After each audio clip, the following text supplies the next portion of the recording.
Tivaouane ñoom dañoo waxoon dañuy manifester wu. ndax li ñu déclaré seen député bi mënatul dugg biir Tivaouane waa Tivaouane génne ko mais finalement ñoom tamit pression bi ñuy teg nañ ko seen kaw et que seen marche bi daal nañ koy interdire foofu tout simplement mais loolu tey ay député wala ay des soi-disant chroniqueurs. di génn di xas nit ki parce que kenn nit la ñuy défendre mu di Ousmane Sonko mais nit ki boo koy défendre ndax doo ko défendre aussi ci dëgg. Surtout comme quoi dañoo jàpp ne moom ci parcours am politique yëpp mu su ci lajj. Ousmane Sonko. wax dëgg yàlla su ma gisee ñenn ñi di ko défendre si la parce que Ousmane Sonko amul lu mu fi waxul. waaw amul lu mu waxul fii la nga xam ne amul ku mu attaqué wul amul ku mu tooñul fii donc tey su ma gisee ay nit ses partisans di ko défendre. man en fin de compte du ma leen wax ay pacifiens parce que pacifiens je crois que patriote la man dama leen di wax ay sonkistes lañu ñoom ils ne cherchent pas à voir les défauts de Ousmane Sonko ils ne sont pas capables woo Ousmane Sonko wax ko dëgg nit ki bu ngeen àndee nag ba nga xam ne yow tu es incapable wax ko dëgg yow doo gis dara tu as les yeux fermés lu mu def baax na donc dans ce cas man dama la jàppee comme tu fais de la politique yow mën naa la jàppee sax yow peut-être taalibe Sonko nga man noonu laa koy mën jàppee parce que yéen ngeen cherche pas à comprendre alors que politique boo siy dugg da ngay réfléchir.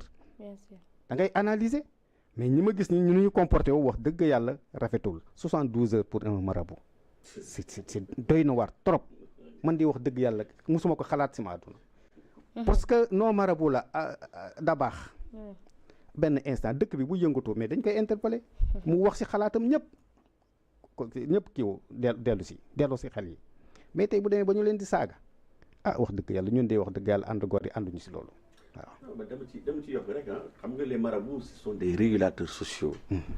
c'est le pouvoir spirituel. bu ñu demee ba ñëpp jaaxle ci ñoom la ñuy dem. te ils ont joué un rôle extrêmement important. ci événement yi amoon marabout yi bu ñu ci dugaloon seen loxo tey jii. mais musiba naar lay. bien sûr mais tey jii dañoo war a delloo njukkal mu nekk ñoo xam ne c'est des relais entre. le pouvoir spirituel et le pouvoir.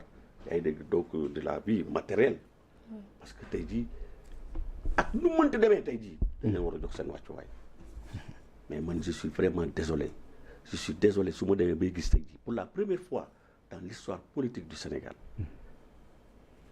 des gens ñuy gën a def conférence de presse pour s'ériger en bouclier contre un marabout te man dama commencé ragal dama nañ tiit parce que gis nga ces boucliers là li ñu wax dafa leer ñu ngi inviter l'État à prendre ses responsabilités. Bien sûr nee nañ àbb nañ kii gatsa bi. nañ jël seen responsabilité.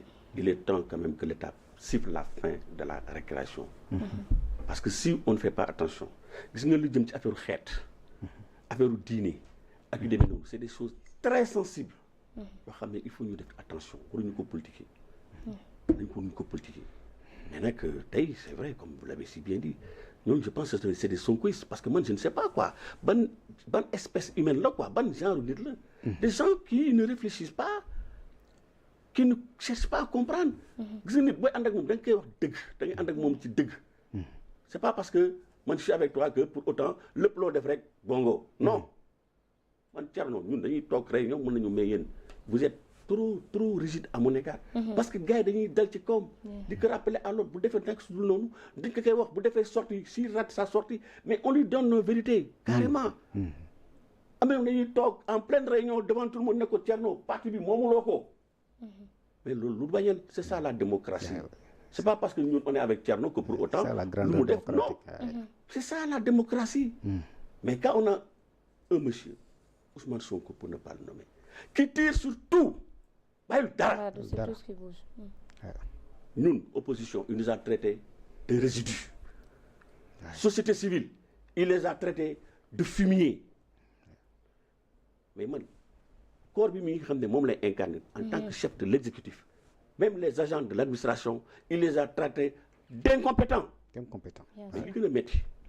te man je suis choqué. non ndax parce que lu tax moo bi brèche bi. mooy le pouvoir judiciaire. Ousmane Sonko d'ailleurs foofu lañ doon ñëw si ndaxte recevoir na l'union des magistrats. Quand j'ai vu l'union des magistrats du Sénégal ñu dem di mu leen di recevoir non bien sûr parce que gars yi maa ngi yuxu quoi ànd ci ak franchement ànd ci ak man je suis seen sidéré. président Cheikh Ba d'ailleurs moom moo def na polémique sur la toile depuis démb surtout depuis bu ñu ko annoncé ndaxte kenn xaarutoon d'ailleurs mu recevoir leen kenn xaarutoon mais aussi nee nañ waxtaan nañ ci lu am solo xëy na waxtaan nañ concernant les attaques yi nga xam ne nii mu ngi koy il n'avait pas à mettre les pieds là waruñu foon dem daal il devait s'insurger contre les propos de ce monsieur-là. Et c'est un multirécidiviste. Traiter les magistrats de corrompus, jusqu'à bitim réew. Donc, le problème du Sénégal, c'est un problème de justice. Bitim réew, dañuy yoole à l'extérieur. Alors qu'on a des jeunes qui doivent être jugés par ces juridictions. Non, au Sénégal, sur nos problèmes, on a un problème de justice. Donc, ces gens-là, mais... man ragal naa j'ai peur hein. Ah non il les a chargés hein. Parce que gars yi leen boo yéen nekk na seen réew amu leen justice. moo tax ngeen bëgg a ñëw fii di jaay affaire xamadi. ñëpp jàppoon nañ ne bu demee xëy na dina ànd seeg ñoom wala dina xaar jugement bon en tout cas ces jeunes ñu ngi foofu ñuy xaar aussi ñoom tam seen jugement. mais c'est grave. Mais là c'est une fuite en avant. defoon na fi ñombe naan woy affaire dette cachée bi. ba bàyyi refooy gars yëpp.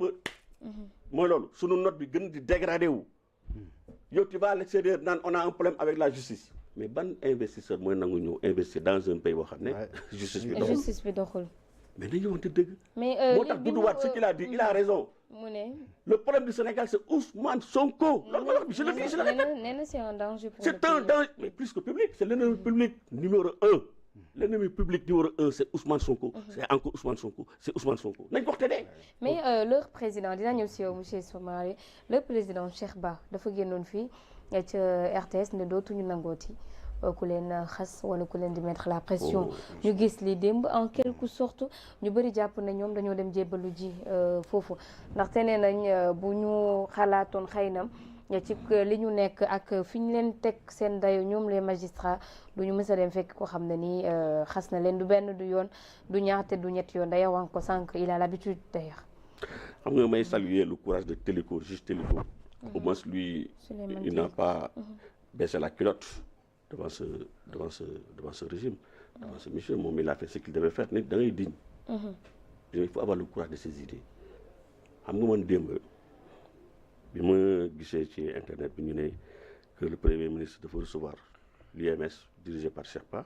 Bon dama ne woon fekk la quoi parce que xam nga sama gars yi ils sont des coutumiers des faits quoi chaque fois dañuy balancer des informations erronées comme keroog information bi ñu wax naan woy Ousmane Sonko il va rentrer libéré na maanaam sunu compatriotes yi nga xam ne dañu leen jàppoon au Maroc et que il va rentrer avec eux xam nga fekk yi dafa bëri c'est des gens qui sont spécialisés dans la désinformation moo tax man information moo gis rek. dama koy jël ak beaucoup de réserve. Donc bi ma déggee ne que UMS dem nañ chez le premier ministre qui les a reçus gëmuma ko pour dire vrai franchement je ne m'attendais pas à ça mais ma gisee yeneen site di ko relayer et cetera ba dem ci émission jàkkaarloo. jàkkaarloo gars yi wax ko. oui c'est vrai ma gis image yi. bien sûr. non dama fay télé sur le champ automatiquement j'ai éteint la télé. man noonu mënu ma ko xool. J'étais choqué man su ma xalaatee ne que man sur tous les plateaux. J'ai défendu l'union des magistrats du Sénégal, les magistrats, la magistrature. D'ailleurs, gis nañ photo bu virale entre bi mu leen recevoir moom Cheikh Ba ak le premier ministre Ousmane Sonko photo bi laa gis primature. J'ai vu la photo. Man dama toog je me suis senti ridicule parce que man su ma xalaatee ne que man partout combien de fois j'ai défendu ce corps le troisième pouvoir je peux dire